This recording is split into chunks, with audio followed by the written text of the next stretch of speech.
Hey, it's Russ and Lauren, and this is the Infectious Groove music channel where we do music discussion videos all through the week. And then on the weekends, we've got reactions and product reviews and stuff like that for you. We like sharing all of that stuff on the weekends, but we also like sharing our own personal opinions on different music stuff and whatnot. So that's why we try and rotate through these topics. Today's topic is going to be what's so great about Aerosmith. The What's So Great series is one we started a couple of months ago, where I will most likely go back and expand on some of these points with an individual video about Steven Tyler and Joe Perry and Joey Kramer and every person in Aerosmith.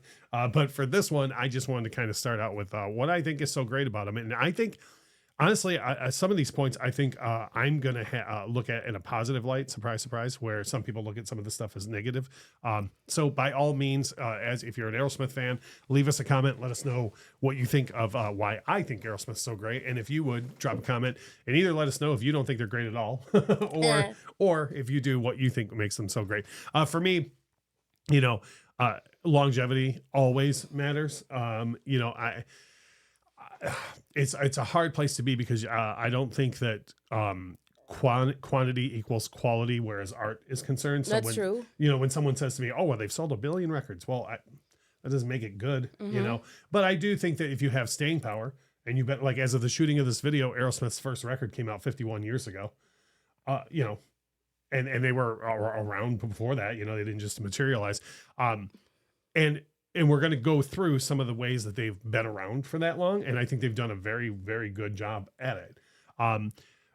One of the ways that they've done that is they've been mostly the same lineup for 50 years. That's huge. It's a big deal. There's a lot of bands that you talk about that doesn't happen with. Now, we always encourage comments on the channel, but before, you just get to go and yes, I know that Joey Crespo was in the band and Joe Perry was out for in my opinion, a relatively short period of time. Like when you're talking about a 51-year career and Joe Perry was out for one album, you know what I mean? Yep. Like that's a short time. And yes, I'm very aware of what's happening with Joey Kramer right now. I don't even know if you know this, but they kicked out their own drummer. Yeah, I caught wind of it. I don't like it. I don't like that at all. That's probably been going on for longer now than Joe Perry was out. But I digress. For the 51 years, they've been mostly the same cats. And I think that says a lot about how everybody in the band is really good at what they do. Like there was never a point where it was like, well, we could go get a Cliff Burton type guy who plays bass way better than Tom Hamilton, or and we'll get to it, but when the 80s era Aerosmith happened, it wasn't like, oh well, we could just get a shredder to replace Joe. Like everybody in the band is great at what they at what they do. Now here's the thing that's kind of tricky for some Aerosmith fans. They've reinvented themselves many times. You get when I was a kid, because you were probably brought up on, this is kind of a dirty word for Aerosmith fans, but you were probably brought up on the Geffen years, right? Permanent Vacation, Pump, Get a Grip. So Dude Looks Like a Lady, Angel, What It Takes, Love in an Elevator. Okay. There's a lot of Aerosmith fans when I was a kid that were like, that's not real Aerosmith. Like the Dave Sammy thing. Because they were brought up on Uncle Salty and Draw the Line and Dream On. And I have the same stance on Aerosmith as I did Pink Floyd. It's okay to like both. I just because I listened to Dude Looks Like a Lady doesn't make Sweet Emotion a lesser song to me, or just because I like Love in an Elevator doesn't mean that Last Child isn't as good, and also I would also argue to just like I do with the Dave Sammy thing, where you get Sammy fans that are like, no, it's all terrible. Everything they do with Dave was terrible, and vice versa. There's probably stuff there that you should be listening to. I think the singles on Fine, or I always say Fine, Pump, their singles like What It Takes and Love in an Elevator and all that, those are fine. But the song Fine and the other non-singles on that record, I think sound like old Aerosmith. And so if you wrote that record off because you're, oh, well, Love in an Elevator is too poppy for me, then I think you're missing out. Yep. You take the song Fine, Fine. Aerosmith a lot of times will work that into a medley with Draw the Line. That's because it sounds like older Aerosmith. That makes sense. Yeah. So for me, they keep reinventing themselves. And I understand that people might be like, yeah, but I can only hear so many syrupy ballads. I don't want to miss a thing. Whatever. I'm a sucker for that stuff. So it works for me, Yeah. The other thing is they have, I feel like, something for everyone. Whether you like straight rock, hard rock, blues. I mean, they invented the entire rock genre with Run DMC. Like if you're a fan of Faith No More, Rage Against the Machine, all the way up to and including like Limp Bizkit, you can thank Run DMC and Aerosmith for having created that. Yeah, and I think it's so cool, like forgive me if I'm wrong here, but like Aerosmith was kind of in a lull, right? And then the Run DMC thing happened, and it's like, oh man, there's Aerosmith again. Right. Oh, no, that's the first time I'd ever heard of them. And they had to have learned from that to be like, reinvention isn't bad. And what's cool about Aerosmith and their whole reinvention thing and having something for everyone is that they're always still true to themselves, right? Because there are acts that kind of reinvent too far.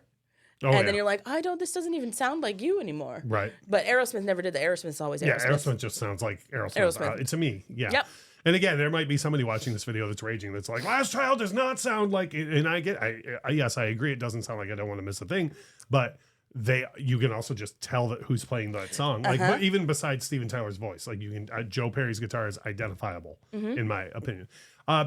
Speaking of Joe Perry's guitar, for me, now this is kind of a humorous situation, but you've never seen Aerosmith live, correct? I have not. I have seen them over 25 times. All the way the first time I ever saw them was on the Get a Grip tour. And I went back and I saw every time that tour came to Detroit. So that tour came to Detroit 3 times, and I went all three times. I got Collective Soul as one opener and Jackal on the other 2. And I saw them in concert every single time they came back to Detroit. I think there's a couple other cities in there too where I was like on work travel and they happened to be in town. I'll go see Aerosmith again. But they are incredible. Like and I've actually seen a Steven Tyler solo show once that was just as good. But if you've never seen Aerosmith live in concert, you can in my opinion, you can go on YouTube and just type in whatever your favorite Aerosmith song is. Whatever it happens to be, Aerosmith, your favorite song live, and then you're just going to be like, holy crap, that was great. Yeah. Like it doesn't matter. Well, like you've never been in the same room with them, but you've seen plenty of live performances. Yep. Have you ever seen anything that made you be like, No. Even their Super Bowl performance, like I wasn't a huge fan of and I like pop music. It wasn't like I was mad at Britney being involved or anything. Their Super Bowl performance had every right to just be like, well, they phoned that in, but they didn't. Right. So yeah, I think their live show is incredible. I realize that they're one of many bands now that's like, this is the last time, but I really think this is the last time that they're going out on tour. So I would highly recommend going to see them. This of course comes from a person who saw them for as low as like $15, and I'm sure tickets are not going to be $15 for this. Darn it. Yeah, for this particular tour. But those are some reasons that I think Aerosmith is so great and why I've been a fan for a very long time. Please, by all means, drop a comment. Let me know what you think of my reasons for why Aerosmith is so great. Share some of your reasons. And again, we're open too. If Aerosmith just isn't your thing, let us know why. Be respectful. Don't tell us to insult them or anything. Just tell them why it's not your thing. The discussion is more what we're interested in than anything.